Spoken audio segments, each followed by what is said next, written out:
This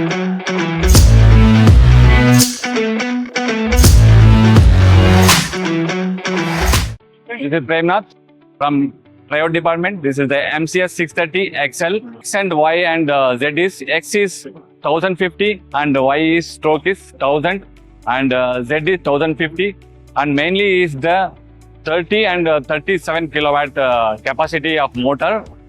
We can that pallet change also, pallet size also is a 1200. We can do the maximum cut of the component. The higher depth of can go. The X and Y Z is LM rail.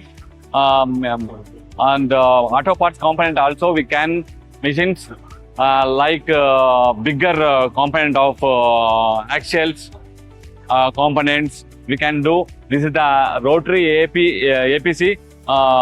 The mainly is design is the for deflection purpose.